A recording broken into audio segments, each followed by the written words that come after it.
Welcome to this I'm sure dialect review PowerPoint. We're going to be working with rounder words in this PowerPoint. If you haven't already, take this time to do your vocal warm-up, working your articulator muscles in your mouth, including your lips and your tongue.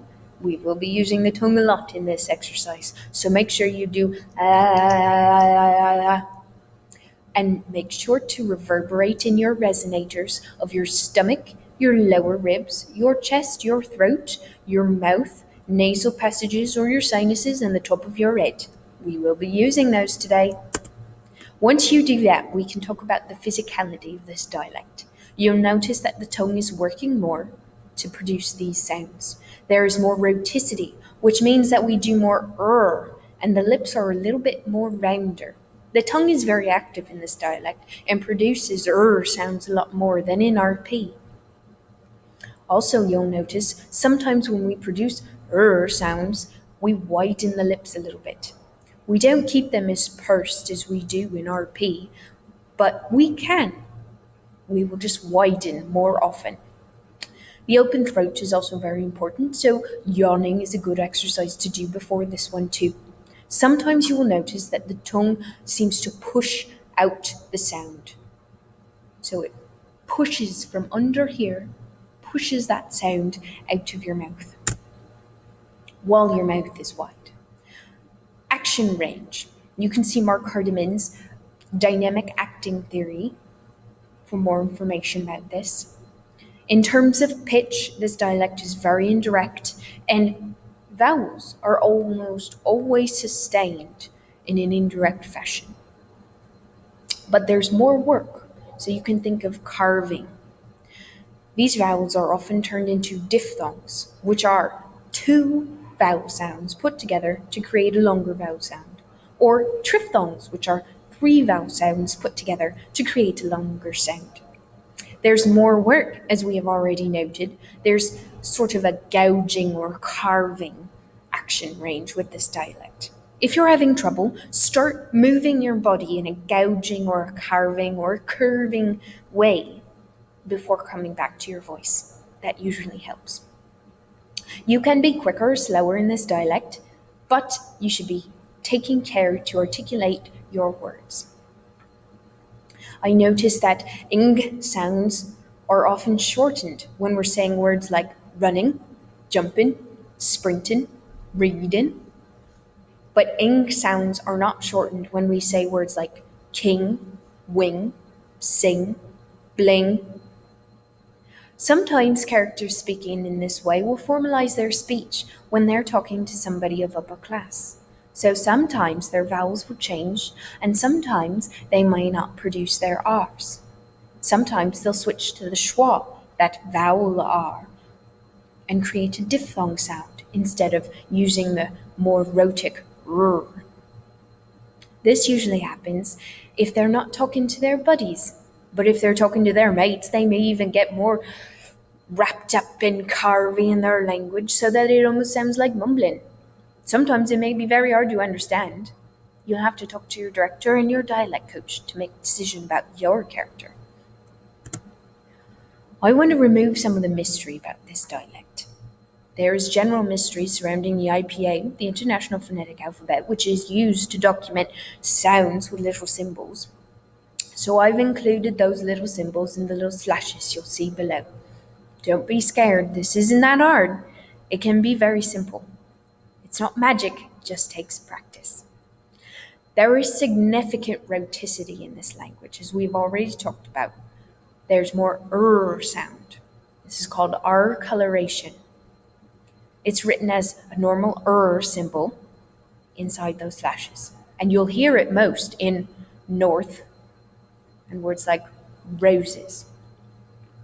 When making the sound sometimes, though, they can wide and will be documented with a wing off your vowel. So when people speak this language and do wide with their it can sound and look like start, which can also be found in words like Sahara, bizarre, tiara, sharp, as opposed to north, course. When not formalizing their speech, speakers of this dialect will often drop their H's. This doesn't mean glottalize the H. It doesn't mean make it with in the back of your throat. It just means take out the H and squish the vowels together. So if I say, my friend fell on his head, instead of saying that, I would say, my friend fell on his head. His head, as opposed to his head. But if I were to formalize my speech in this dialect, like I were talking to the Queen and I was telling her how my friend fell on his head, I may very well articulate a little bit more clearly that H sound. Again, if I'm speaking with my mates, I wouldn't necessarily do that. There are some t sounds in this dialect that are made in the back of the throat, like bottle. This is called the glottal stop. A glottal stop.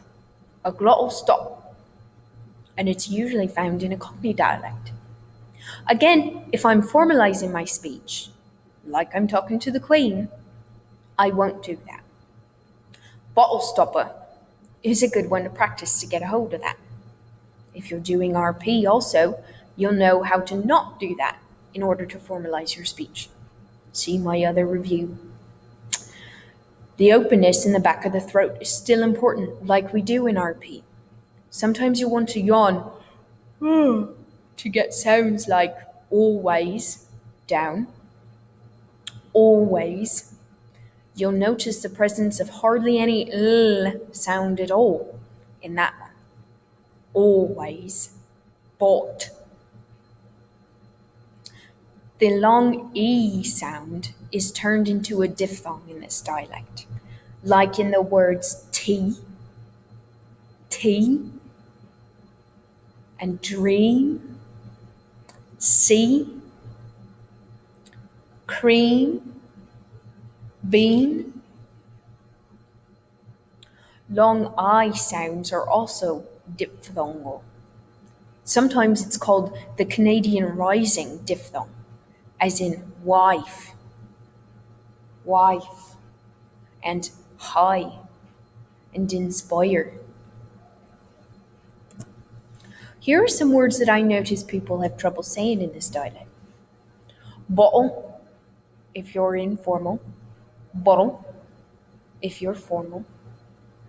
Hurry, if you're informal.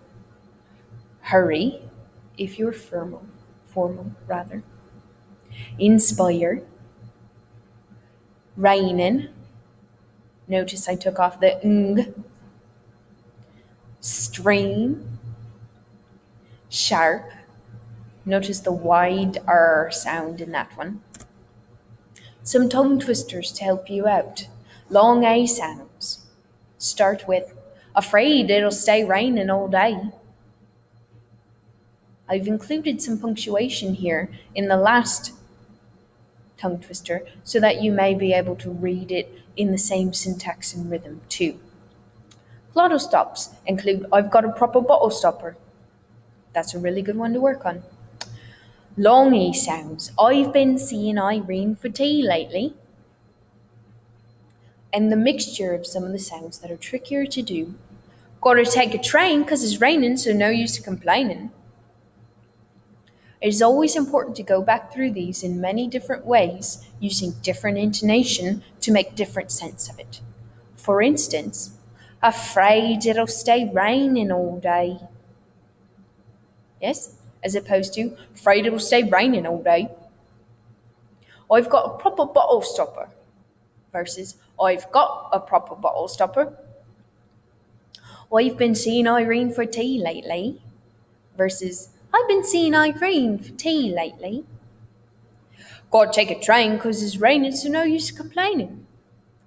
Gotta take a train 'cause it's raining, so no use complaining.